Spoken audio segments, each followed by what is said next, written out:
Halo semuanya, kesempatan ini kita akan bahas tentang persamaan nilai mutlak. Oke, kita akan mulai bahas ya. Ini untuk materi matematika wajib kelas 10.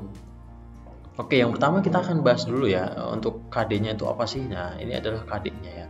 Nah, ini KD 3.1 itu adalah menginterpretasikan persamaan dan pertidaksamaan nilai mutlak. Jadi untuk kata kunci materinya adalah nilai mutlak. Nah, pada kesempatan ini kita akan fokus ke menentukan persamaan nilai mutlak. Nah, di poin ke atau indikator 312. Nah, ini. Gitu ya. Berikutnya untuk pembahasan berikutnya adalah ini ya. Nah, ini sebenarnya pengertian nilai mutlak itu apa sih secara umum gitu ya. Secara umum nilai itu bisa dikatakan apa ya? Nilai itu harga gitu ya. Nilai itu harga. Kemudian kalau mutlak itu apa ya? Mutlak itu bisa dikatakan pasti ya, atau suatu keharusan gitu. Nah, kemudian nilai mutlak sendiri itu bisa dikatakan suatu harga atau nilai yang pasti. Jadi sesuai dengan pengertian nilai dan mutlak yang tadi ya, yang sebelumnya itu. Nah, kemudian kalau dalam matematika apa sih nilai mutlak itu? Nah, ini juga sudah pernah kita bahas ya di conference ya. Jadi konsep matematika yang menyatakan selalu positif. Jadi nilainya itu selalu positif. Nah, itulah nilai mutlak. Oke. Untuk lebih jelasnya kita akan bahas tentang ini. Kita akan lanjut ya, yang ini. Nah, definisi ya, kita akan bahas tentang definisi nilai mutlak. Definisi nilai mutlak itu bisa dituliskan seperti ini ya. Tandanya atau simbolnya itu dua garis sejajar vertikal, kemudian ada variabel di tengahnya gitu.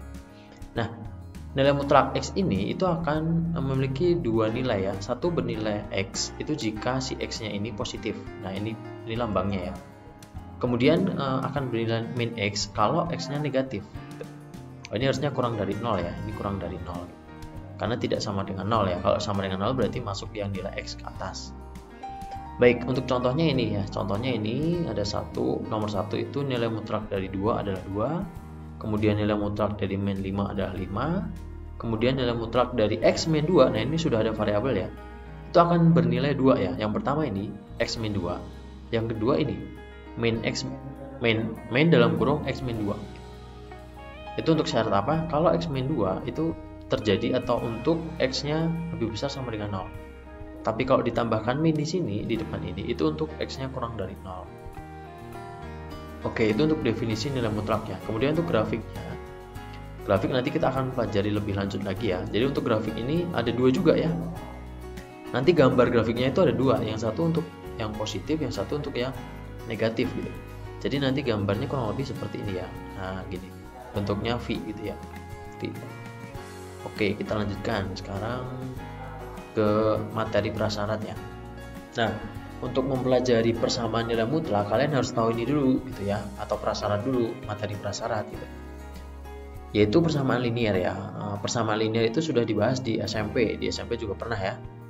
Yaitu apa? Persamaan yang hanya memuat satu variabel gitu. Dan pangkat tertingginya atau pangkat tertinggi dari variabel itu cuma satu gitu ya.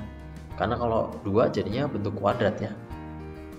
Oke, kemudian penyelesaiannya atau akar persamaannya gimana gitu. Akar persamaan itu nilai dari variabel yang memenuhi. Jadi semua nilai-nilai, kalau variabelnya X berarti ya, semua nilai-nilai X yang memenuhi persamaan tersebut. Nah, itu himpunan semua pengganti variabelnya itu disebut himpunan penyelesaian. Penulisannya ada lambang kurung kerawal ya, kanan kiri gitu kan. Oke, kalau bentuk umum persamaan linear itu ini ya, Y sama dengan AX plus B ya. A dan B-nya itu bilang real, tapi A-nya nggak boleh 0. Kenapa? Karena kalau A-nya di sini 0, berarti 0 kali X ya 0 ya. Berarti tidak ada variabel di sini kan gitu. Nah, contohnya ini ya, ini contoh sederhana ya. X dikurangi 3 sama dengan 5. Berarti X berapa yang kalau dikurangi 3 nilainya 5 gitu kan. Nah, ini caranya. Tinggal min 3-nya pindah ke kanan gitu ya. Atau sebenarnya konsepnya apa? Konsepnya adalah sebelah kiri ditambah 3, sebelah kanan juga ditambah 3 gitu kan. Yang ruas kirinya X min 3 tambah 3 itu X, kemudian yang kanan 5 tambah 3 8. Nah, itu materi prasyarat kalian ya. Materi prasyarat atau materi yang harus kalian kuasai gitu ya. Atau kita dalam hal ini kita mengingat kembali. Nah, ini untuk persamaan nilai mutlak. Untuk memperoleh penyelesaian persamaan linear dalam tanda mutlak, nah ini ada kata-kata linear dalam tanda mutlak ya. Jadi bukan hanya sekedar linear kayak tadi, bukan, tetapi ada tanda mutlak. Nah, ini dapat menggunakan sifat nilai mutlak suatu bilangan. Nah, ini sifat-sifatnya nih. Ini sifat-sifatnya, yaitu yang pertama nilai mutlak X itu sama dengan nilai mutlak min X, itu jelas ya. Kemudian yang kedua, nilai mutlak dari X dikuadratkan itu sama aja nilai mutlak dari min X dikuadratkan. Itu hampir sama kayak nomor 1 gitu kan. Atau sama dengan X kuadrat. Kenapa? Karena semua bilangan kalau dikuadratkan pasti positif ya. Oke. Kemudian yang ketiga itu perkalian dari X dengan Y di dalam tanda mutlak itu bisa dipisah.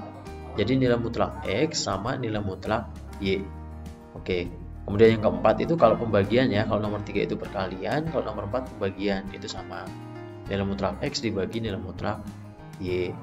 Kemudian yang kelima itu pengurangan. Kalau ada X dikurangi Y itu sama aja Y kurangi X. Kenapa? Karena sama aja menghitung selisih ya. Selisih itu kan kalau yang kalian tahu pertama itu nilai yang besar kurangi yang kecil ya. Tapi setelah kalian belajar nilai mutlak itu boleh ya. Boleh yang kecil kurangi yang besar pun boleh gitu. Tetapi ingat harus ada tanda mutlaknya itu, tanda sejajar seperti ini. Kemudian yang terakhir nilai mutlak X itu akan sama dengan nilai mutlak Y ya. Itu jika dan jika X-nya sama dengan plus minus Y. X-nya sama dengan plus Y dan X-nya sama dengan min Y, maka akan berlaku nilai mutlak X sama dengan nilai mutlak Y. Oke, baik, semoga jelas ya untuk persamaan nilai mutlak ini gitu. Kemudian berikutnya ini, kita akan ke contoh soalnya ya. Misalnya ini, tentukan himpunan penyelesaian dari persamaan berikut. Sama aja apa? Sama aja kita mencari nilai X yang memenuhi persamaan ini gitu kan. Kita ada dua contoh nih. Yang pertama nilai mutlak 2X dikurangi 5 sama dengan 9. Nah, yang keduanya nilai mutlak 2X ditambah 1 sama dengan 3X min 4. Oke, kita bahas satu persatu. Oke, yang ini.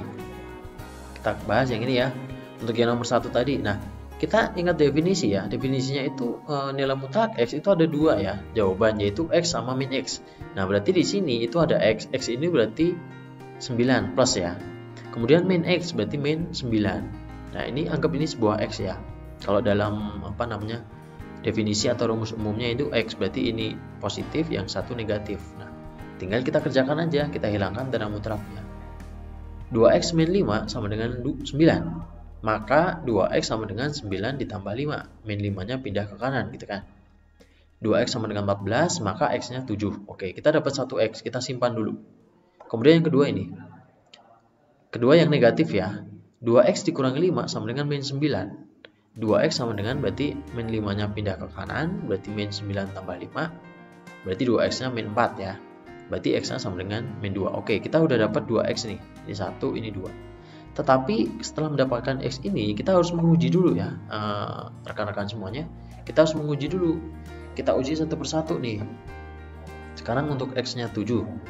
Kalau X-nya 7 berarti semua X-nya diganti 7 ya. 2 kali 7. 14 dikurangi 5, 9. Apakah nilai mutlak 9 sama dengan 9? Yes. Oke, memenuhi. Sekarang yang kedua. X-nya min 2. 2 kali min 2 dikurangi 5 sama dengan 9. 2 kali min 2, 2 kali min 2, min 4. Min 4 dikurangi 5, min 9. Berarti nilai mutlak dari min 9 itu adalah 9. Berarti 9 sama dengan 9. Oke, berarti terbukti memenuhi gitu ya. Kalau dua-duanya memenuhi, berarti X yang ini, X sama dengan 7 dan X sama dengan min 2 itu adalah suatu penyelesaiannya, sehingga bisa dituliskan dalam bentuk himpunan seperti ini.